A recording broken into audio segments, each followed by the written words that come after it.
Lucas 19:13. Convocou 10 dos seus servos, a cada um confiou uma moeda de ouro, orientando a todos, e lhes disse: fazei com que esse dinheiro produza lucro até que eu volte. Tem uma parábola, né, que Jesus contou essa história, e foram interpretadas, foram faladas de duas maneiras, uma por Lucas e outra por Mateus. Interessante, né? O capítulo 19 de Lucas, quando Jesus já está caminhando para Jerusalém, rumando a Jerusalém, foi assim a última viagem dele aqui na terra, já rumando para Jerusalém. Esse capítulo começa com uma história interessante, né? Começa contando a história de um homem que era um adulto e de repente se transforma num menino. Naquela época não era permitido, não era condizente aos homens adultos correrem atrás de pessoas no meio da rua. Aquele homem pequeno, de baixa estatura, de repente se portou como um menino, correndo atrás daquele desfile, tá certo? Jesus até falou, né, quem não receber o reino de Deus como uma criança não pode herdar dele, não pode fazer parte dele. Então lá está Zaqueu, aquele homem importante. É a história também de um homem que procurava Jesus, mas não sabia ele que era Jesus quem o procurava. Ele estava na árvore para ver Jesus. Jesus, quando passou, olhou para cima e falou: Mateus, Zaqueu, me permita, hoje eu vou estar na tua casa. E também é a história de um homem que se tornou grande imediatamente. A gente até pensa, ele era um homem pequeno, de baixa estatura. Na verdade, ele era um homem pequeno no sentido físico da palavra, mas que se tornou grande imediatamente, quando ele creu, quando ele recebeu Jesus na casa dele. O mundo, as atenções do mundo, todas se voltaram para aquele pequeno homem, que deixou de ser pequeno, porque o tamanho dele era medido daqui para cima, se tornava igual aos demais homens. Ele então foi um grande homem ao receber Jesus.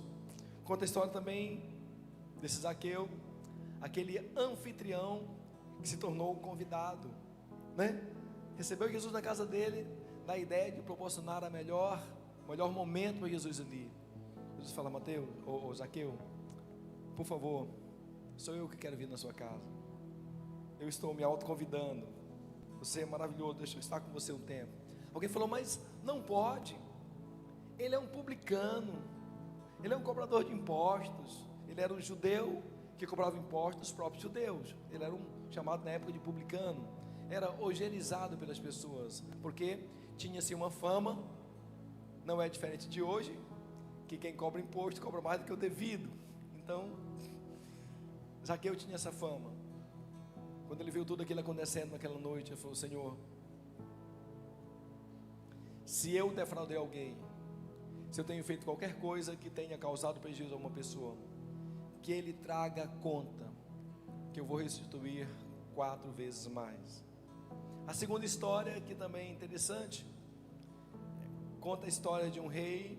Jesus contou essa parábola, que estava indo conquistar um reino distante, e chamou 10 dos seus servos, e deu a cada uma delas, a cada um deles, uma moeda de ouro, equivalente a 3 meses de salário, um salário de um trabalhador normal. E ao fim daquela narrativa, Jesus conta que ao retornar, ele chamou aqueles servos para prestar contas do dinheiro que tinha recebido. E um deles, que recebeu um dinheiro, falou: Senhor, eu trabalhei com esse dinheiro, o teu dinheiro na minha mão rendeu 10 vezes mais. O rei falou: que legal. Chamou o segundo, o terceiro, o quarto, chamou o quinto, não sei em que sequência naturalmente, chamou mais um deles. E o outro falou: Senhor, o teu dinheiro na minha mão rendeu 5 vezes mais. O Senhor me deu 3 salários, eu estou te devolvendo 15. O outro falou: o Senhor me deu 3, eu estou te devolvendo 30. E chamou um outro, aleatoriamente, chamou uma outra pessoa, um outro servo. O servo disse: Senhor, eu tive medo do que me iria acontecer, então eu peguei o teu dinheiro, guardei o teu dinheiro, aqui está o seu dinheiro. Eu não perdi, mas também não ganhei. Essa história nos coloca, muitos de nós, na condição desse último século. Muitos de nós às vezes nem perdeu algo, mas também não ganhou. Na verdade, quem perdeu não está nem nessa cena, né? Eu não ganhei nada, mas também não perdi. Esse mas também não perdi foi algo completamente ruim de ser comentado naquela situação. Nessas duas parábolas, em Mateus 25 fala da parábola dos talentos. Tem um foco assim especial. Qual é o foco de Mateus? Que também era publicano, né? É dizer o seguinte: olha, o rei saiu para uma Jesus, falando de Jesus, né? Saiu para conquistar um território, chamou cada um dos seus servos, e a um deu 10, a outro deu 5, e a outro deu a cada um segundo, Mateus conta, né? A cada um segundo a sua capacidade. A parábola contada por Mateus nos leva a entender que temos recebido de Deus capacidades distintas. E todos nós, ao trabalharmos com essas nossas capacidades distintas, ao apresentarmos algo para o Senhor, está lá em Mateus 25, ao apresentarmos algo para o Senhor, todos nós temos um prêmio igual. Qual é o prêmio igual? A alegria do Senhor em nos ter como resposta daquilo que Ele nos deu, dos nossos talentos, das nossas habilidades, tá certo? Já Lucas, contando a mesma história, ele dá uma narrativa diferente. Fala o seguinte: olha, como se nós fôssemos entender os dois textos agora juntos. Claro que eles escreveram em momentos distintos. Eu acredito que um não leu o texto do outro, eles presenciaram. Mas Lucas diz o seguinte: olha, diante de Deus, todos nós temos recebido muitas coisas iguais. É como uma moeda de ouro. Eu, para ser sincero, nunca vi uma moeda de ouro. A nossa moeda que entende é prata, não é? De que material é? De cobre, zinco, né? Sei lá, um material mais barato. Eu nunca vi uma moeda de ouro. Claro que a moeda de ouro de hoje vale mais do que a moeda de ouro daquela época, porque naquela época a moeda de ouro era equivalente a 3 meses de salário de um trabalhador normal, um trabalhador que ganha um salário mínimo, então seria equivalente a 4 mil reais.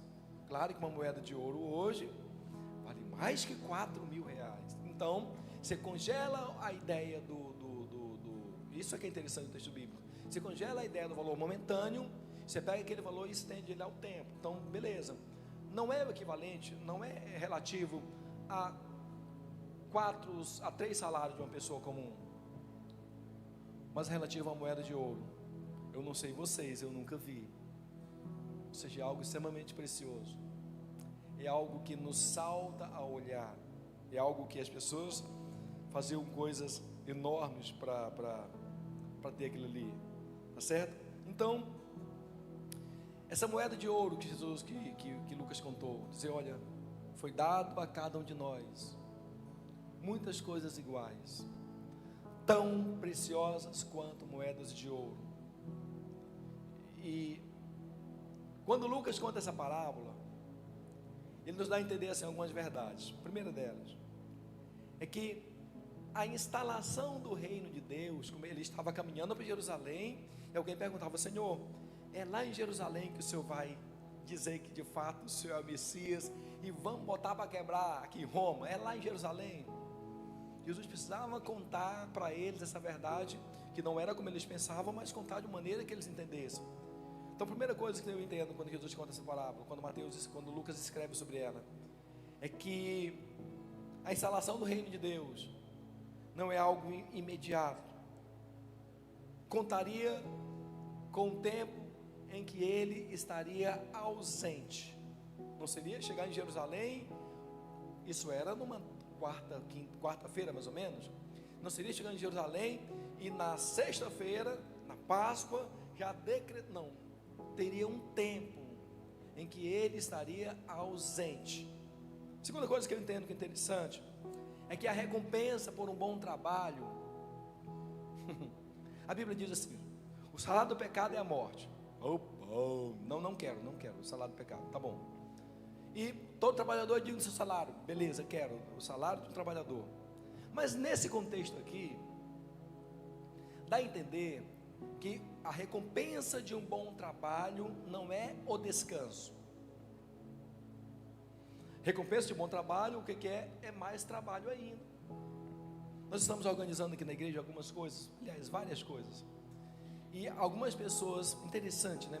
As pessoas que hoje desempenham excelentes trabalhos, elas são colocadas em funções onde elas desempenharão, serão convidadas, né, a desempenharem trabalho ainda mais excelente. Nesse aspecto, o preguiçoso diz: então o mediano me atende. Não, o mediano não atende. O pouco não atende. O igual não atende. Então, a responsabilidade é dada a quem muito produz, tá certo? E a terceira coisa que eu entendo que é interessante também é o seguinte, aqui, a fidelidade sobre um pouco, ela é pressuposto para nós sermos colocados sobre muito. Todo mundo diz essa frase. Foi uma frase de Jesus que os marqueteiros assumiram, que o pessoal, todo mundo assumiu. Quem é fiel no pouco, sobre o muito é colocado. É uma grande verdade mesmo. E Jesus fala isso nessa parábola. Olha, é só uma moeda. Quantas vezes essa moeda está sendo multiplicada nas suas mãos? 2, legal.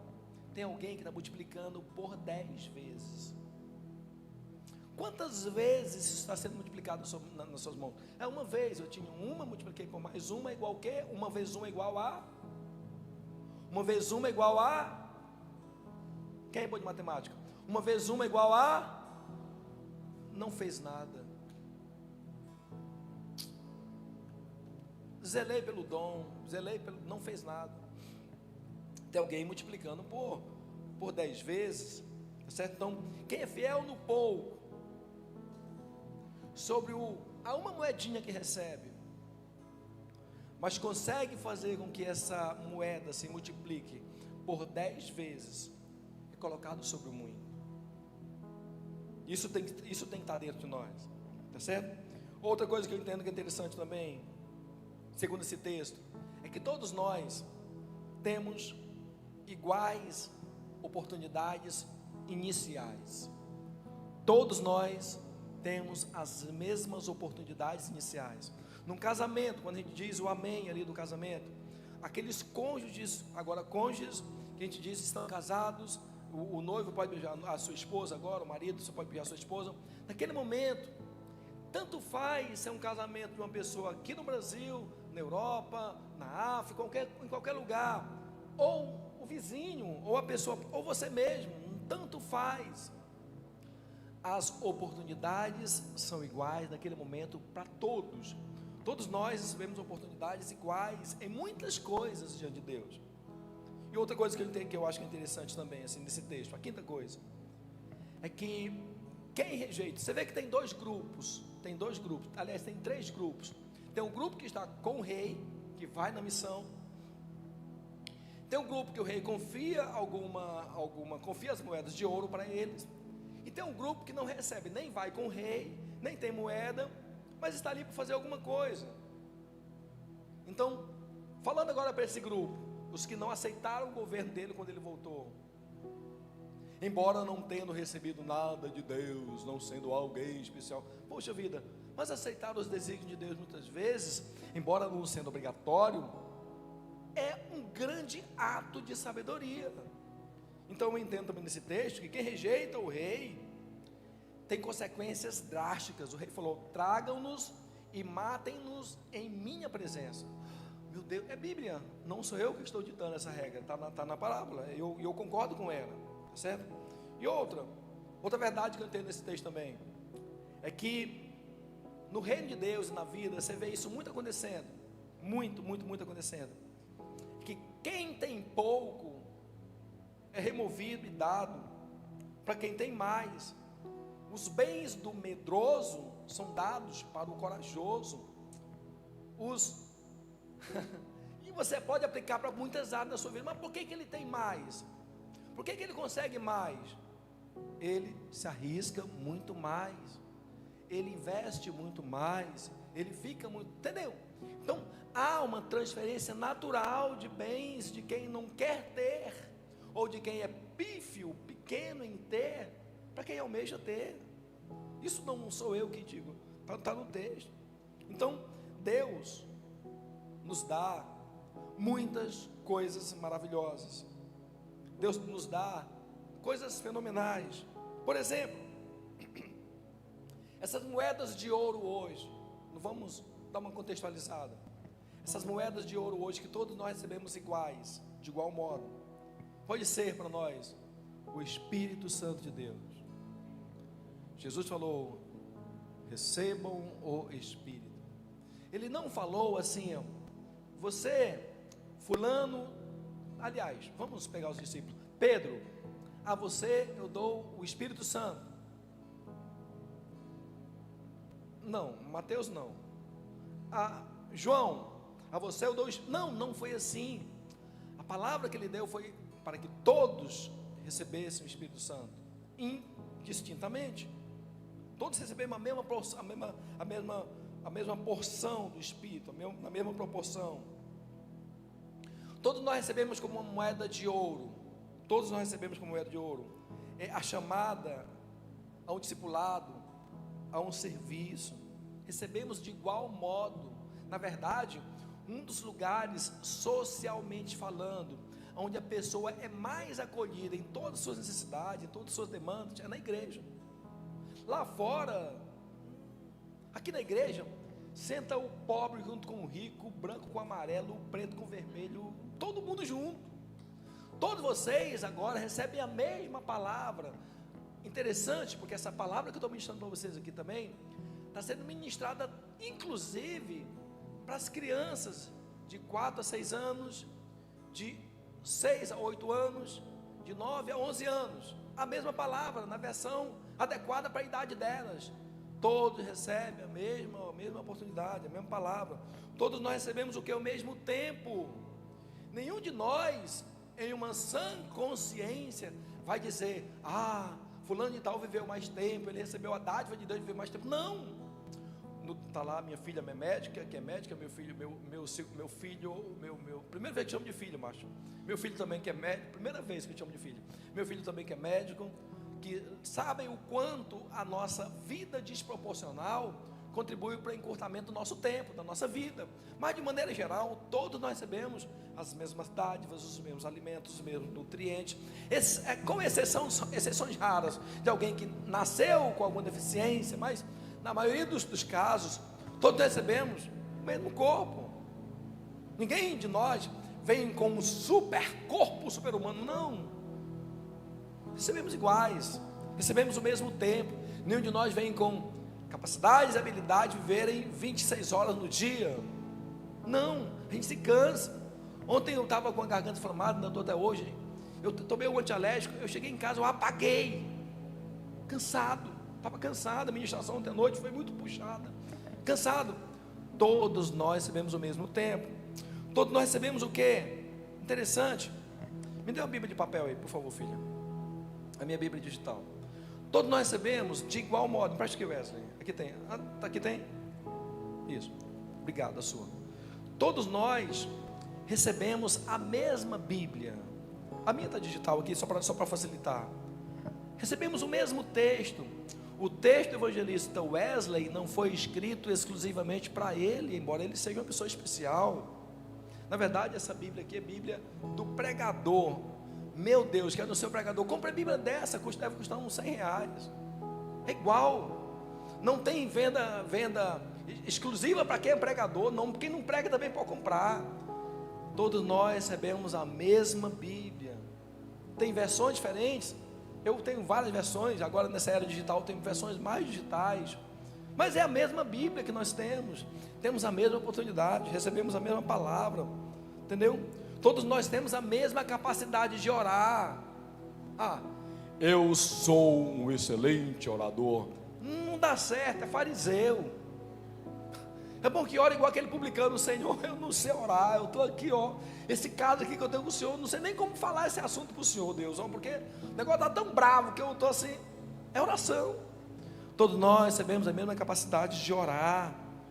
tá certo? Quer seja, não, só pode orar se for na igreja, das 4 às 6. O outro horário de oração, não. Você pode orar das 4 às 6, das 3 às 4, das meia-noite ao meio-dia, do que você quiser. Você pode orar em casa, você pode orar no ônibus, você pode orar no transporte, você pode orar no carro, você pode orar às vezes até dirigindo. Meu Deus, essa situação, meu Pai do céu. E você começa a orar. Todos nós recebemos essa mesma habilidade para orar. Todos nós recebemos também a mesma capacidade de manter e constituir relações humanas. Todos nós nascemos com famílias, amigos, né? Até os bandidos mais bandidos, que são completamente desumanos, esses caras têm amigo também, imaginou? Até bandido tem amigo de bandido. Então todos nós recebemos a mesma capacidade de ter relações humanas. Recebemos diante de Deus também a mesma capacidade de ter fé nele. A fé se manifesta depois como um dom, mas antes que seja transformado num dom, que seria analisado por Mateus 25, ela vem primeiramente como moeda de ouro. Todos nós recebemos a mesma oportunidade de ter fé em Deus. Alguns desenvolvem mais, outros menos, mas de maneira geral todos recebemos iguais. Todos nós recebemos também de igual modo, a mesma capacidade de amar. Jesus até falou, olha, legal, amem quem vos persegue. A gente ama esse bando de filho da mãe aí, que persegue a gente. Se vocês amarem só quem amam vocês, não farão nada. Tá bom, eu amo quem me ama, mas também eu amo quem me odeia. Acabou, o problema é dele, não é comigo não. Se ele vier para mim, tem amor. Recebemos essa mesma capacidade. Até o Lampião, matador de gente, cangaceiro, era apaixonado por Maria Bonita. A gente tem uma história que diz que os brutos também amam, né? Todos nós temos capacidade de amar. Todos nós, independentemente. Todos nós recebemos de Deus uma consciência moral. Muitas vezes essa consciência moral pode estar entorpecida, presa, escurecida, mas isso não diz que não existe, a não ser um psicopata. Isso não diz que não existe. Rapaz, aquilo que eu fiz não foi legal. Não foi legal. Meu Deus do céu. Todos nós temos essa capacidade moral. Em Romanos 2,14, o apóstolo Paulo, quando falava desse texto, coloca para mim, filha, Romanos 2,14. Quando o apóstolo Paulo falava desse texto, ele diz o seguinte: olha, de fato, quando os gentios não têm lei, praticam naturalmente o que ela ordena, tornam-se lei para si mesmos, muito embora não possuam a lei, pois demonstram claramente que os mandamentos da lei estão gravados no seu coração, e disso dão testemunho em sua própria consciência, em seus pensamentos, algumas vezes os acusando, em outros momentos avisando por defesa. Que é isso? Todos nós temos essa consciência moral do que é certo, do que é errado. Quando a gente magoa, quer ver um negócio bem simples? Regras para ser um bom cristão. Cada um de nós vai ter 10 regras. Vamos montar 1000 regras aqui. Todos nós temos regras excelentes para ser bons cristãos, bons pais, bons filhos, bons cidadãos, bons qualquer coisa. Nós temos um padrão ético, temos dentro de nós. Podemos não praticar, mas temos. Todos nós também temos a mesma esperança no reino.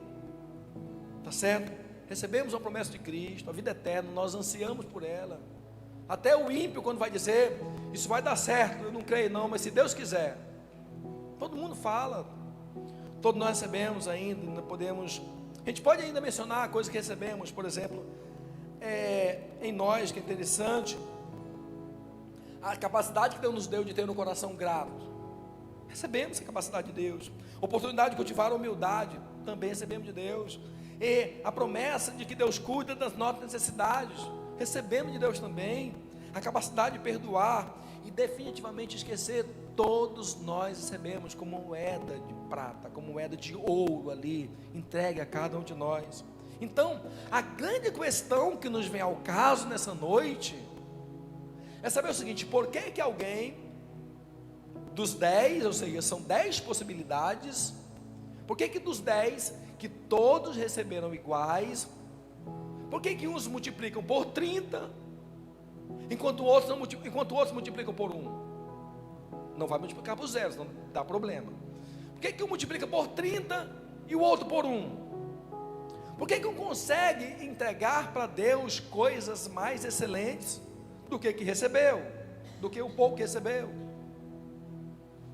Será que essa pessoa é mais especial que nós em algum aspecto? Será que o Espírito Santo visitou ela com um dom especial que não nos foi revelado? Eu acredito que não. Pelo aspecto da parábola, não. A grande questão que fica é o seguinte: por que alguém entrega mais para Deus do que outros? Isso eu me pego pensando.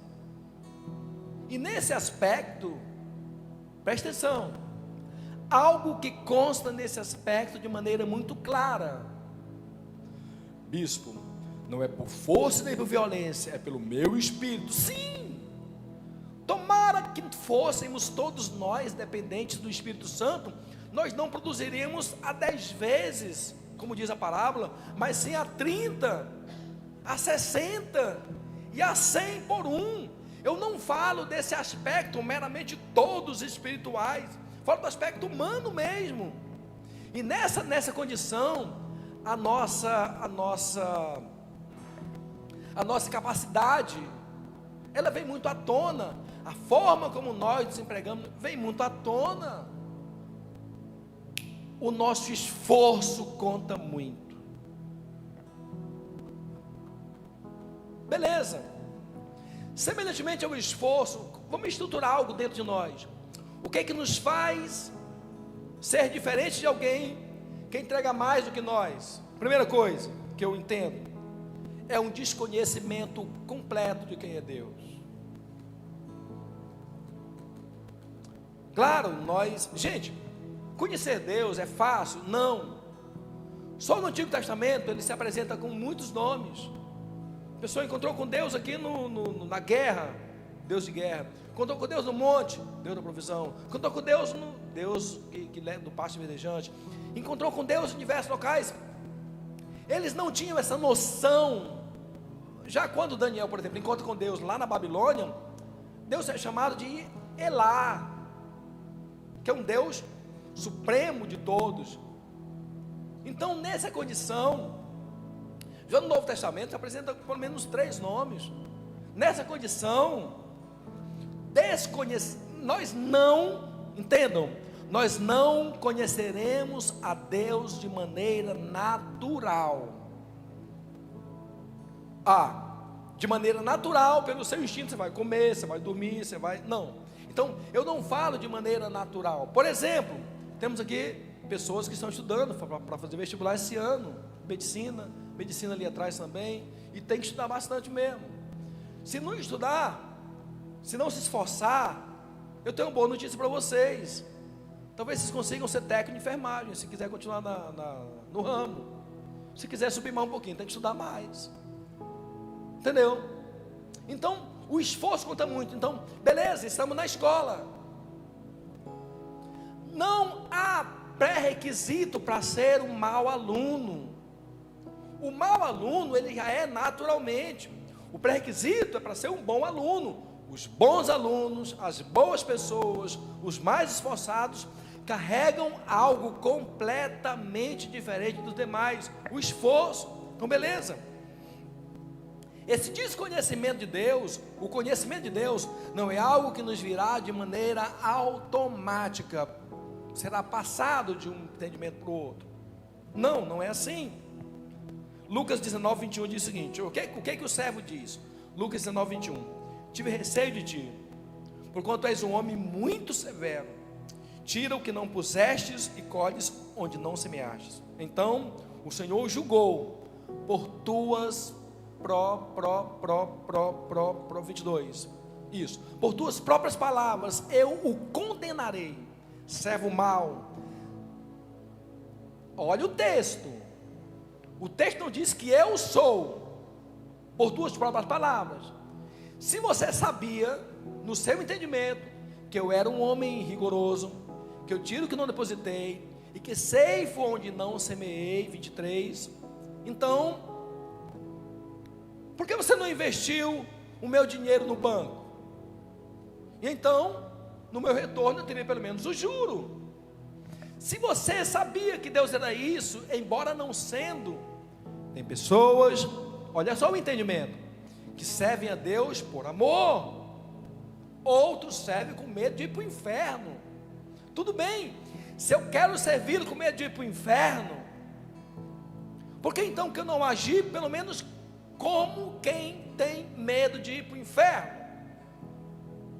Mas mesmo achando Deus rigoroso, eu não fiz o que, já que Ele é tão rigoroso, deveria ter colocado pelo menos dinheiro no banco, deu 10%, deu pouco, mas não deu igual. Esse desconhecimento é muito grande. Nossos pensamentos internos acerca de quem é Deus, sem abrirmos para conhecer Ele, a sua palavra, de quem Ele é, torna-se culminante para decidir aonde nós chegaremos, em um ponto crucial do nosso medo. Deus não é ruim, Deus não é tirano, Deus é generoso e provedor. Tiago 1,17 diz o seguinte: olha, toda dádiva e todo dom perfeito vem do alto, descendo do Pai das luzes, em quem não há oscilação, como se vê nas nuvens inconstantes. Deus de manhã tinha uma sensação boa a meu respeito. Deus meio-dia é outra, Deus de tarde é outra, Deus da madrugada era outra. Não, as nuvens mudam. A bondade de Deus, o fato dele ser provedor, o fato de Deus de não ser alguém tirano, não é momentâneo, faz parte do caráter dele. Alguém pode até dizer que Deus não é justo, que Deus não é recompensador. Ao contrário, Deus não é punitivo, Ele não julga sem causa. Hebreus 11,6 diz o seguinte: em verdade, sem fé é impossível agradar a Deus, porquanto, para que qualquer pessoa que dele se aproxima, é indispensável crer. Diga comigo assim: indispensável. Talvez nós não entendamos. Diga novamente assim: indispensável. Talvez a gente não compreendeu ainda. Diga assim: isso é indispensável. Algo que é indispensável significa que nós não conseguiremos prosseguir adiante sem esse fator que é indispensável. É indispensável crer que Ele é real e que recompensa todos quantos se consagram a Ele. É indispensável crer nisso. Deus, Ele é misericordioso, Deus é paciente, Deus não é rigoroso, implacável, não. Romanos 8,15 diz o seguinte: olha, pois vós não recebeste o espírito de escravidão, para andardes mais uma vez mais atemorizados, recebeste o espírito que adota como filhos, por intermédio do qual podemos clamar: Abba, Pai. Nós recebemos o espírito de escravidão. Deus me oprimiu. Gente, eu tenho filhos biológicos. O bom é isso, que eu não sou padre. O padre não tem filho biológico. Eu tenho filhos biológicos. Não há nome mais lindo que meus filhos me chamam. Se meus filhos me chamarem Vanderlei, eu acho legal, porque é como vocês me chamam. Quando meus filhos me chamam de pai, por mais que outra pessoa me chame de pai, ou algum filho adotivo, alguém mais, quando os filhos biológicos me chamam de pai, o som é diferente. Não é Mimi, papai. Não é bispo, é meu pai. Você entende? Entende, doutora Tirza? Meu pai. Entende? Então assim, Deus, nós não recebemos, Ele não nos deu um espírito de escravidão. Vai porque está mandando, vai porque isso. Eu cuido dessas coisas em multiplicar aquilo que Ele me deu. Não é porque Ele seja rigoroso e tirano, mas é por uma seguinte questão: por mais que eu multiplique o que Ele me deu por 10 vezes, nunca vai se comparar ao tanto quanto Ele pode me dar. Nunca. Ninguém supera Deus em dar. Ninguém. Então Deus, Ele é maravilhoso. Deus, Ele é fiel, Ele é provedor de frutos. Ele não é um ceifeiro injusto. O Senhor disse que eu tinha recebido um tempo, só que eu estou doente, estou morrendo. Como é que o Senhor quer que eu frutifique igual Ele que está? Não, é diferente. Deus não é um ceifeiro injusto. João 15:8, o Senhor fala: olha, o que glorifica meu Pai é que deis frutos em abundância, e assim sereis verdadeiramente meus discípulos. Isso glorifica o Pai. Deus é acessível e relacional. Ele não é distante e nem opressivo. João 15:15 é uma das palavras assim, que eu mais bato, assim, na minha mente mesmo, no meu coração. Já não vos chamo de servos, porque o servo não sabe o que faz o seu senhor. Eu vos chamo de amigos, porque tudo o que eu vi do meu Pai eu tenho compartilhado com vocês. Ele não me cobra como se cobra um servo. Eu não me sinto na condição de servo. Eu faço porque é do meu Pai. Eu faço porque eu sou amigo do meu Pai. Eu faço porque no fundo eu sei o que o meu amigo precisa. Eu sei como não atender o meu amigo, mas eu prefiro atender. Entendeu? Então, esse nosso desconhecimento de Deus, ele não vai vir de forma automática, de forma, não, agora eu conheço Deus. Não. Se eu mantiver o meu entendimento de que Deus é tirano, mal, perverso, eu vou continuar pegando a palavra, que eu não estou nem dando algo tão difícil hoje, pegando a palavra, dizendo o seguinte: não, isso não me atende. Segunda coisa que eu acho que é interessante nesse entendimento: por que alguns produzem 10 vezes e o outro produz uma vez? Lembrem-se que eu não estou falando daquele que espiritual produz a 30, 60 e a 100 por um, que seria outro contexto que nos deixaria assim, boquiabertos. Falo de 10. Segunda coisa que eu entendo que é interessante, que muitos de nós apresentamos, aprendemos, nos especializamos em colocar as nossas dificuldades como empecilhos. Você fala assim de mim porque você não sabe a dificuldade que eu vivo. Você fala assim de mim, você não sabe de onde eu nasci. Você fala assim de mim, você não sabe que eu não tive oportunidades. Eu não falo disso. Eu lembro de uma época, quando eu estava na faculdade de informática, tinha um colega muito legal, e nós íamos fazer uma prova, e a prova tinha que fazer algo ao vivo lá com o professor. O que esse colega fez? Ele pegou a matéria da prova, presta atenção, ele reduziu, era um código que a gente tinha que usar, ele reduziu algumas vezes que cabia na palma da mão dele. Então ele colou o papel na palma da mão, e ele me mostrou a cola na palma da mão. Não vou acertar. Rapaz, se ao invés de ter perdido tempo reduzindo esse negócio, se você tivesse estudado, você tirar a melhor nota. Então, nós colocamos as nossas dificuldades como empecilhos. Quaisquer que sejam elas, são empecilhos. Baseados nesses empecilhos, eu posso chegar diante de Deus. Eu até tentei, né? Mas você sabe, né? Aquele povo da igreja é um povo chato. Até tentei, mas aquele marido, aquela esposa, aquele amigo, aquele patrão, a estrutura adêmica que tanto foi ojeriza contra Deus, se aposta de nós, quando nós dizemos, foi Eva, foi alguém, foi, menos eu que não me esforcei, menos eu que sabia das regras, não me coloquei como alguém que poderia dar algo melhor.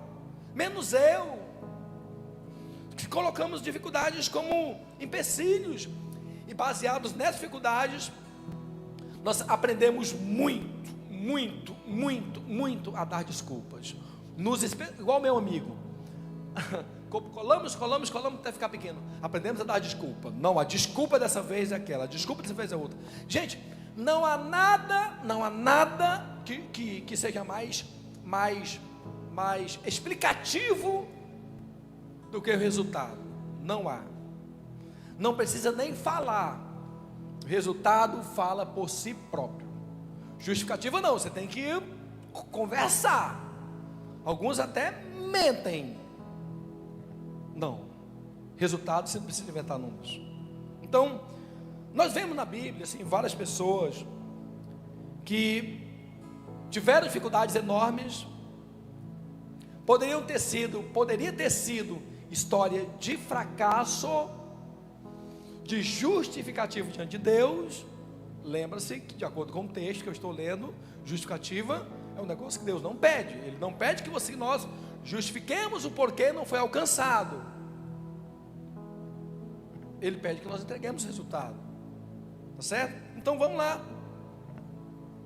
Já pensou, pense comigo, se José, Deus precisava de alguém para governar o Egito, na época mais sombria daquele país, e que propiciasse ao povo da herança um local de descanso e provisão para eles, um local onde eles pudessem se multiplicar, porque até então a multiplicação ainda não tinha vindo.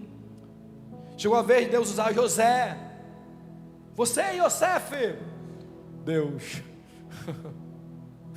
aquela mulher do faraó, Deus, tentação, olha, eu tentei, ela me agarrou, eu tentei, mas não deu, desculpa Deus, ou melhor, Deus, aquela prisão que eu fui colocado, tribulação, perdi a paciência com aquela prisão, foi injusto,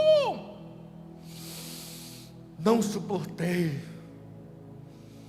Até chegaram uns homenzinhos me contando um sonho. Eu estava tão irritado que eu mandei ele para aquele lugar. O que vocês pensavam? Perdeu a chance. Imagina Moshe. Deus precisava de alguém para guiar o povo no deserto, tirando eles de onde eles estavam, numa terra de opressão, levá-los para a terra da promessa, libertá-los da escravidão. E Moshe se apresenta diante de Deus e falou: Deus, eu sou um homem errado, eu não sei falar, não sei falar. O gago sempre repete duas vezes, né? Não sei falar, eu não sou aceito lá no Egito. Aliás, eu não sei se o senhor sabe, mas eu vim fugido de lá. Se eu botar o pé lá, pode ser que eu não saia vivo. E outra coisa que eu vou falar para o senhor, eu estou completamente cheio de pastorear essas poucas ovelhas no deserto. Eu estou muito mal com essa situação. Todo dia ovelha. O senhor não vê? Tem 40 anos, eu não aguento mais essas ovelhas chatas. Que coisa chata essas ovelhas. E nem minhas são. O pior é isso. Se fosse minha, eu podia matar essas. Não me chame para subir monte, pelo amor de Deus. Não me chame. Ainda mais nessa altura aí que eu não subo mesmo. Nem me chame. Para de piscar essa árvore que está parecendo uma árvore de Natal. Para com esse negócio aí que eu estou de saco cheio. Gente, o que seria do povo? Eram dificuldades que Moisés tinha? Eram. O que seria do povo? Se Paulo já falou: Deus, eu até aceitei o chamado do Evangelho, mas o Senhor não me falou que tinham prisões, tinham açoites, tinham perseguições. O Senhor não me falou de nada disso. Por causa disso, eu não vou escrever nada nessa prisão. Ponto final. Use outro. Use a mula de Balaão, mas não use eu aqui nessa prisão. Ponto. E esse Lucas que só está mandando me visitar, eu já estou com ódio dele. Quando ele bate aqui, eu me dá um ódio dele. Tinha perdido a oportunidade de escrever as cartas que nós lemos hoje como sendo parte da Bíblia, que nos instrui em tantas coisas boas. E a dificuldade que Paulo tinha era muitas. Tinha uma mulher na Bíblia, ela tinha uma dificuldade enorme.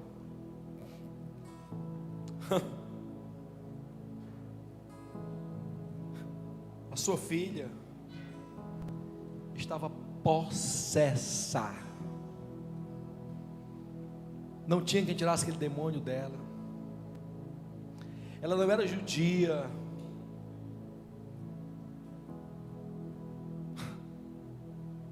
enorme dificuldade. Senhor,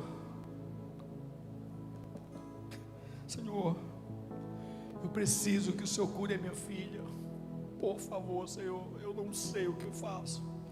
Mulher, não é justo tirar o pão da mesa e dar aos cachorrinhos. Senhor, os cachorrinhos vivem do que cai da mesa dos seus senhores. Dê uma palavra para minha filha, ela ficará boa. Eram dificuldades enormes que tinham. Quando nós colocamos as nossas dificuldades como empecilhos para não multiplicar a moeda de ouro que o Senhor nos deu, isso significa que nós aprendemos muito pouco sobre olhar para si mesmo.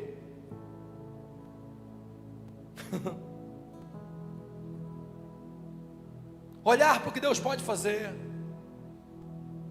Olhar que aquele que nos chamou para multiplicar a moeda de ouro é muito maior do que o próprio ouro da moeda, que Ele não nos pede para fazer nada que Ele antecipadamente não tenha feito, que Ele não nos dá uma prova, uma missão em que nós não temos a capacidade e habilidade para executá-la, que Ele não nos prova segundo aquilo que nós não podemos suportar. Ele não nos coloca numa prova para nos matar, mas para nos aprovar.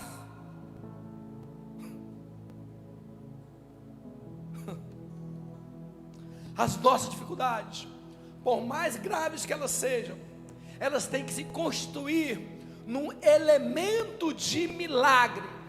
A minha vida, a minha situação é essa, graças a Deus, porque é nessa dificuldade, é nesse problema, é nessa luta, é nessa impossibilidade que o nome do Senhor será glorificado. Essa moeda vai multiplicar. Esse tem que ser um pensamento comum. A gente tem que aprender a não dar mais desculpas. Alguém pode até dizer: Senhor, eu não sei como compartilhar a minha fé com os outros. A Bíblia diz em Lucas 12:12, o Espírito Santo, naquela mesma hora, vai dizer a vocês o que vocês devem falar. Alguém pode até dizer: eu não sei como servir a um grupo, a um líder, uma célula na igreja, eu não sei. A Bíblia diz que nós devemos estudar, para nos apresentarmos a Deus como obreiros aprovados, que maneje bem a palavra. Eu não sei, mas a partir do momento em que eu me coloco para aprender, o Espírito que é santo vem sobre mim, me instrui naquilo que Ele quer fazer. Não é do homem, não é de mim, é da dependência dEle. Alguém pode até dizer: Senhor, eu não faço porque eu não sei interpretar a Bíblia, eu não sei como interpretar.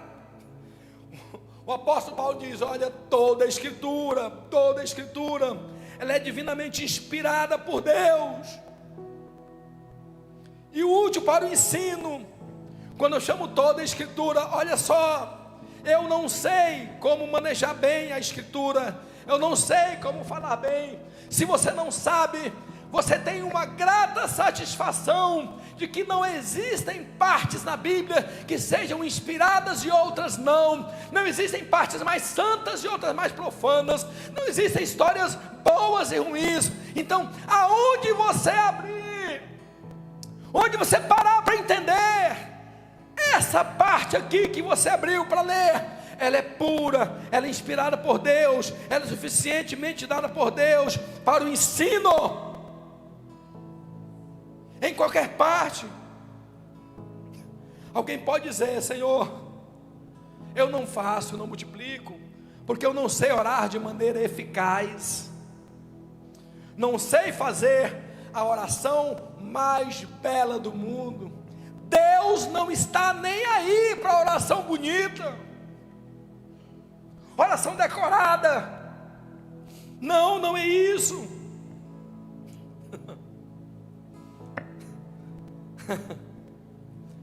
Oração, quanto mais singela, quanto mais simples, quanto mais autêntica, mais fácil de responder.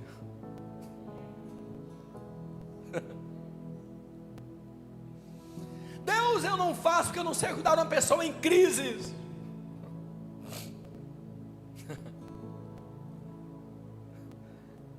Tiago 1,5, nós já lemos esse texto. Tiago 1,5, pode colocar para nós novamente. Aliás, lemos parecido. Tiago 1,5.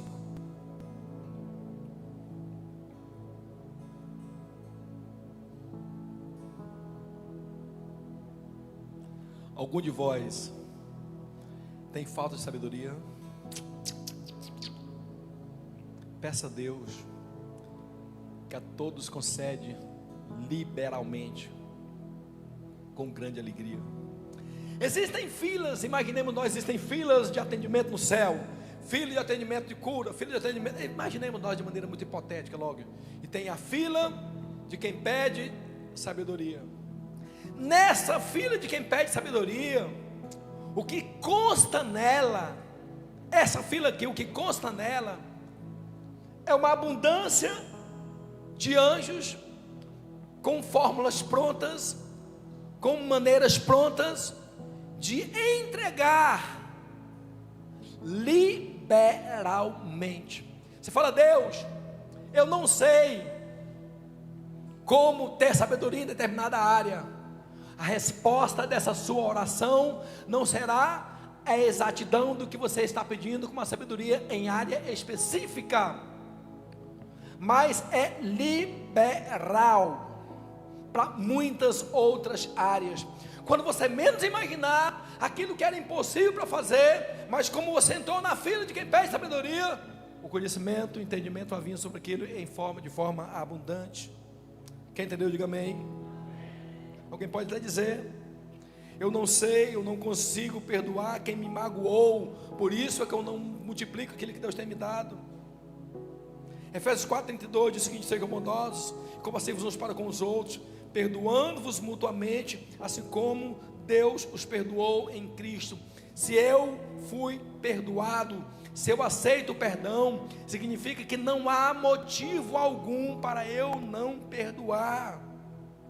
Alguém pode até dizer: eu não consigo lidar com as pressões da vida, com aquilo que a vida me propicia de dor. Por causa disso é que eu acabo me acumulando muitas incertezas e não progrido para multiplicar aquilo que o Senhor me deu, como essa moeda de ouro, de maneira muito simples. A Bíblia diz, 1 Pedro 5,7, muito simples: lancem, coloquem sobre ele toda a sua ansiedade. Ansiedade nesse aspecto pode ser considerada, traduzida para uma enfermidade, ou pode ser traduzida por uma preocupação, que não é uma enfermidade. Ele não especifica qual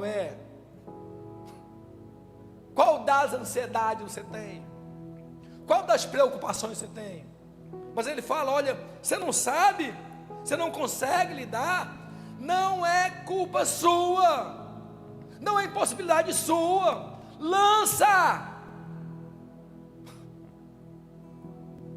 Eu posso pegar, presta atenção, exemplo, eu posso pegar esse papel e essa água. Eu posso dizer o seguinte: Wesley, olha a diferença, presta atenção. Wesley, por favor, aqui está a minha ansiedade, receba, guarda minha ansiedade. A Bíblia não usa esse termo do verbo colocar na mão de alguém, entregar diretamente. Fala: olha, lancem. Não é algo que lhe pertence.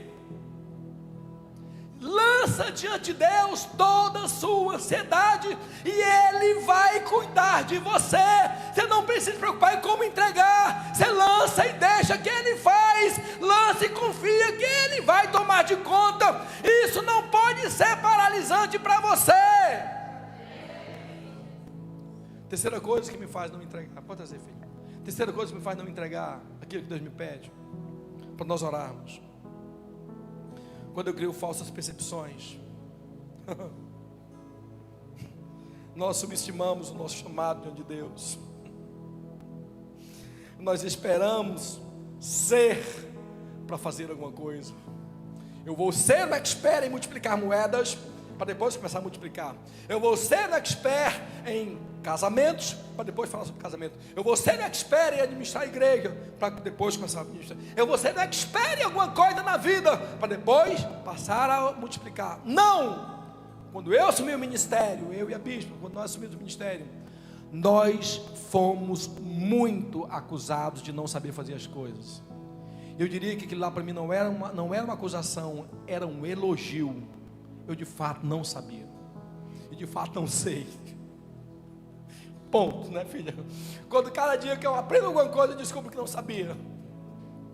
Entende? E sim, nós subestimamos, nós esperamos ser para fazer, nós criamos falsas expectativas, falsas percepções, nós criamos uma ilusão sobre o mundo, acreditamos que as prioridades do mundo, presta atenção, estudantes, formandos, pais e filhos, nós imaginamos que o que vai nos tornar grandes diante de Deus, na terra, é nós sermos o melhor em alguma coisa, trabalharmos com afinco em determinada situação, empreendermos o máximo que nós temos para conquistar algo. Eu conheço pessoas que financeiramente estão bem, mas emocionalmente estão desgraçados. Eu conheço pessoas que financeiramente têm alguma coisa, mas espiritualmente estão destinados ao inferno. E nós criamos falsas expectativas com relação às coisas do mundo. Nos enganamos com ilusões seculares de sucesso, conforto, aceitação social. E por causa disso nós não multiplicamos a moeda simples, mas muito singela que temos recebido diante de Deus.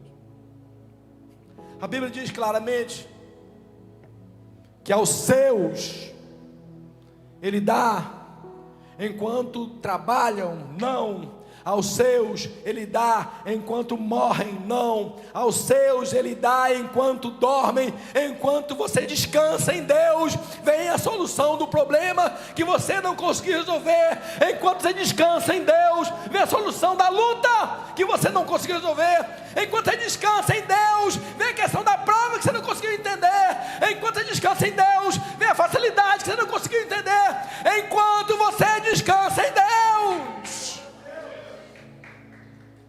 criamos falsas expectativas, nós nos enganamos sobre as consequências, nós pensamos que a atividade espiritual não tem peso algum, ignoramos o julgamento do Senhor, quando chamou aquele servo, diz: olha, até o que você tem lhe será tirado. Eu imagino no porvir, muitos de nós seguindo caminhos completamente distantes e diferentes do que o Senhor tinha para nós, completamente alheios do chamado de Deus, seguindo por uma direção perdida, não tendo mais consciência de nada. Todas as moedas que recebemos de Deus depositadas, não temos mais fé, não temos mais esperança, não temos mais capacidade de amar, não temos mais capacidade alguma. O nome disso é morte. Seguiremos padecidos dessa qualidade, porque não multiplicamos aquilo que Deus tem colocado em nossas mãos para nós fazermos hoje. Eu quero orar com vocês, eu quero que nós imaginemos algo.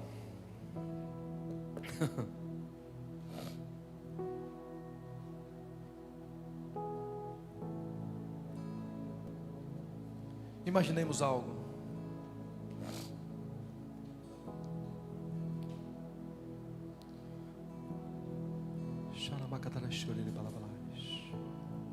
Amém, amém, amém. Corre, Valtinho, volta, corre, meu filho, corre. Me ajuda, meu filho. Em nome de Jesus. Nós recebemos. Eu não falo dos talentos, dos dons, que já seria uma ministração completamente diferente. Nós recebemos diante de Deus uma mesma porção do Espírito. Senhor, o Senhor me deu essa porção do Espírito. Aqui estou eu, mais 10 vezes aquilo que o Senhor tem me dado. Mais pessoas precisam receber o Espírito Santo. Isso dado através das nossas atividades.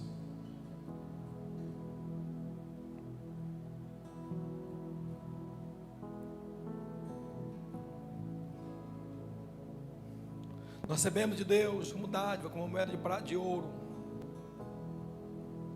a chamada um discipulado, um serviço. Os céus clamam para que nós façamos com que isso chegue a mais pessoas. Mais discípulos precisam se chegar a Deus e farão através de você. Nós, como eu falei, nós recebemos de Deus o mesmo tempo.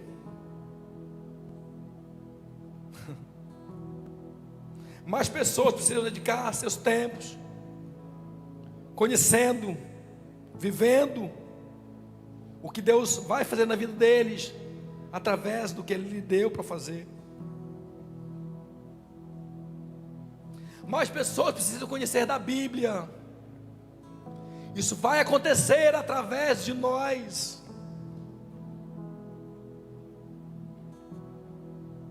Mais pessoas precisam aprender a ter fé em Deus. Muitos estão com essa fé adormecida, encoberta. Cada vez que eu saio de casa, cada vez que eu me posiciono na sociedade, Deus me dá a oportunidade de fazer isso. Zaqueu, voltando à palavra inicial, ao entendimento inicial de Zaqueu, a primeira história, quando Zaqueu saiu de casa, ele não sabia o que iria acontecer com ele naquele dia. Quando ele finalizou o dia, jantando com Jesus em sua casa. Cada vez que nós saímos de casa, é uma oportunidade que Deus nos dá de multiplicar aquilo que está nas nossas mãos. Mas pessoas precisam crescer em gratidão, em humildade, em controle dos seus impulsos, das suas emoções, na capacidade de perdoar. Você recebeu isso de graça.